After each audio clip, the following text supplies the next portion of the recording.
Hello, it's Deborah from the attic, and today I have the latest Tonic craft kit number 29 to share with you. This is called Dot and Drop Butterfly. I'm going to show you the contents of this folder in just a moment, but let me begin with all the other extras that you get in this kit. There are 2 bottles of Golden Years assorted colours. The colours that I happen to have in my kit are diamond and a light gold. And there are 3 full bottles of different types of drops. So the first one here is vintage drops, and this colour is coral blush. Then we have crystal drop in velvet sage, and then we have glitter drops in spring frost. Each of these will give you a slightly different style of finish on your project. So for example, the vintage drops are a little bit more dull and dusky, whereas the glitter drops, exactly as they say, lovely and shiny. The ink colour is powdered peach, and this is a hybrid ink pad, which means that it can be used with water or alcohol based pens. I'm just going to open the lid and show you the colour on the inside, and I will be colour swatching all of the pens and the inks and the little glitter drops for you in just a moment. Let's look at the rest of this kit first. We've got 3 Nuvo alcohol marker pens, and this set is called Supreme Metallics. And very usefully, there's a set of 10 Craft Perfect card blanks and envelopes, and these are sized A2, which is roughly A5. All of the specialty cards and cardstock that you would expect are included here, and there are lots of shimmery and glittery and pearlized cardstocks that you can use on a range of craft projects. That brings us back to the folder, which contains all of the dies and the stamps. So there are 13 dies altogether, but let's start with this stamp set, which has 11 stamps. These are all based on the theme of butterflies. There are some nice solid butterflies there, as well as ones with lines that you can then colour in. There are 13 dies across 2 sheets. The first one here I'm showing you has got a large butterfly outline. There are wings, there are little dotted whiz lines that you can show the direction of flight for your butterflies. And on the second sheet, there are more dies that complement the first one. So for example, we can experiment with taking this large butterfly outer and seeing how this would look if we put it over this smaller one. Now, I said that I would swatch out the colours for you, so let's have a look at those. The ink pad is here on the left-hand side, and then I've used the alcohol markers to colour in the gold, the bronze and the silver. Just a note on these marker pens. The caps are kept in place and protected with this little bit of sticky here. If you peel this back, the colour is on the same piece of sticky.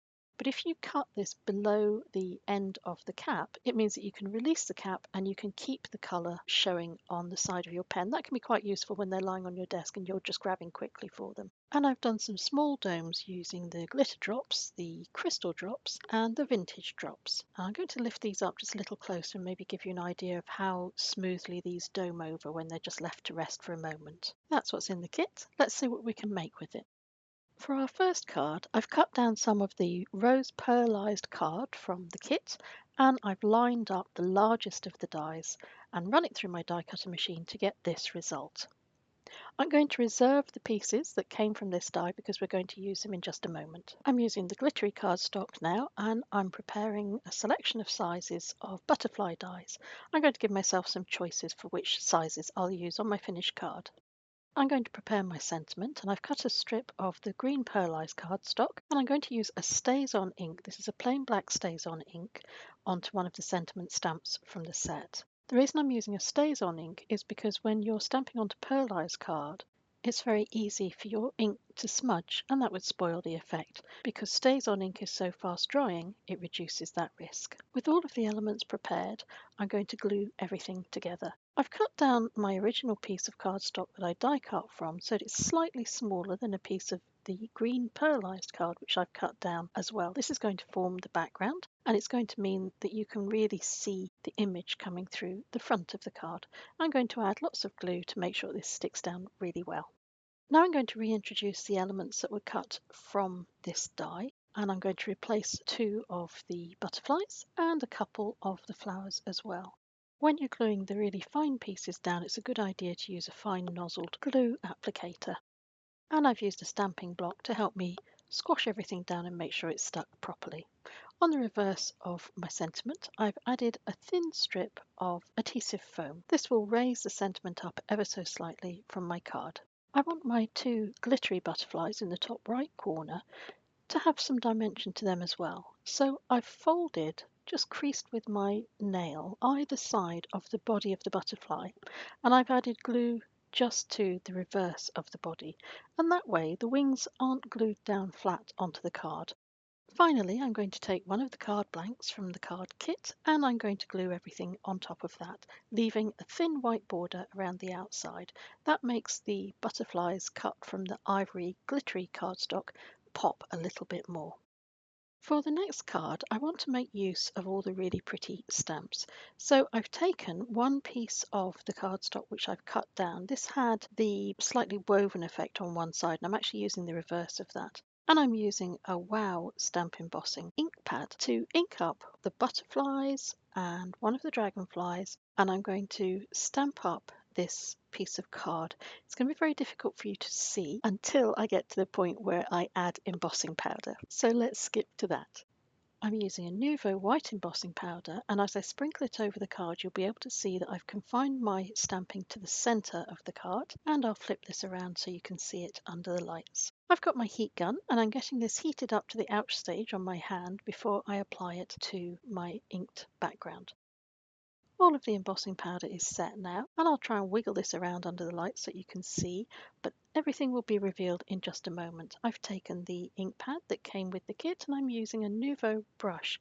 I'm going to use this to rub into the ink and then drag it across my card. You can use anything that applies ink to cardstock. You could use a foam brush, you could use a dry baby wipe, you could use a foam applicator. I've used the brush because I don't want too much ink on my card. I want to keep it quite subtle.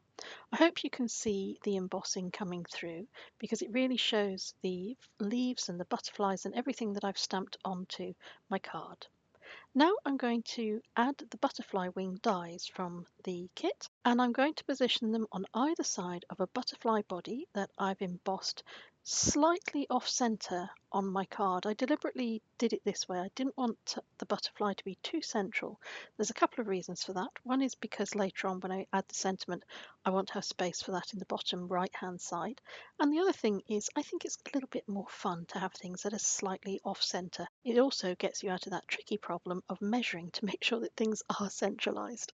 And the butterfly wings are revealed, and I'm going to position this on top of a piece of pearlized card cut down from the kit. I'm also going to add a very thin border to the top and bottom of my design, just using the ink pad from the kit. I've cut more butterflies from the ivory glittery cardstock, and I'm going to glue these in various places throughout my design. There's a couple of things we'll need for the next stage. One is some foam. These are foam sheets that are 2 to 3 millimeters thick. And the second is some packaging. And I've taken one of the bits of packaging that the die set came in. So I'm going to cut this down so that it's large enough to go behind my cutout butterfly wings because we're going to create a shaker card. I've already cut out some foam strips that will fit onto the back of this, and I'm going to glue first of all my packaging down, and then I'm going to glue down all of the little foam strips around the butterfly. And this flexibility in the foam sheets is why I like using them over any other medium when I'm making shaker cards. This is the reverse with everything stuck down.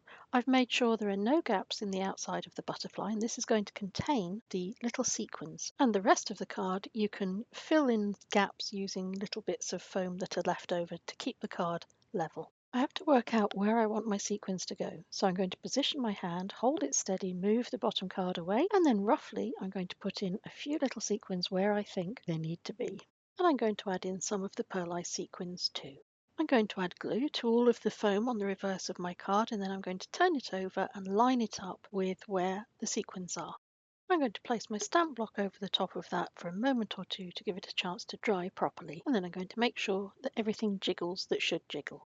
I've inked up my sentiment with plain black ink, and I'm applying this to the bottom right hand side of the card, having made sure that underneath was completely flat. Remember, we added quite a lot of foam to the background. If you know exactly where you want your sentiment to go before you start adding the foam, you could stamp it in advance. A random scattering of the vintage Nuvo drops will complete this card. For our final card, I've cut one of the textured and pearlized pieces of cardstock. I've added the die that has the little flourish, and I'm now layering up 3 different sizes of butterflies. Now these butterflies don't layer exactly, but that works for our project because it means that they will stand out and add more dimension. I'm getting everything lined up on my die cutting block before I run the whiz lines through. So I've checked the position of my butterflies and where I want them to end up before I emboss these dots. And if I wiggle these under the lights, hopefully you can see the route that the little flutter dots take. I'm lining up my butterflies again. The largest one has been cut from the same cardstock as the base card. The middle one has been cut from the glittery ivory cardstock, and the smallest one has been cut from the same base card again. Around the outside of this card, I'm going to do a little bit of sewing, and I'm not going to glue my butterflies together. I'm going to sew them just down the middle. I'm going to do that off camera and show you the results. And here are the butterflies, and I've left a little bit of the thread dangling from the bottom of them. And here is how it looks around the outside of the card. It's sometimes easier to show you on the reverse, and that's Buster barking his approval. I'm going to glue everything down onto a base card, which is one of the green pearlized cards. Normally I would cut away the center and save it, but I've been a bit clumsy and allowed my pearlized card to get a little bit marked, so I've decided just to cover up the whole thing. And I've left some of the pieces of thread that I used in the sewing just sticking out of that top corner there. I'm going to add some glue to the reverse of my butterflies, and I'm going to stick them at the top of the whiz line. I'm only going to glue down the largest of the wings. The rest of them will have a little bit of dimension.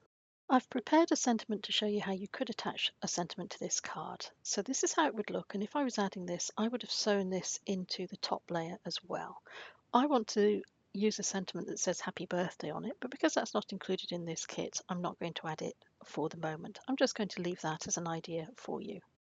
To complete this card, I'm going to glue down some sequins. So I've laid them out randomly on my card, and now I'm taking my narrow glue applicator, and I'm going to just put a little dot of glue beside each one. Next, I'm going to take this tool. It's called a jewel picker. You can find these on Google. And I'm going to just pick up each of the sequins and drop it into a dot of glue. And that's our card complete.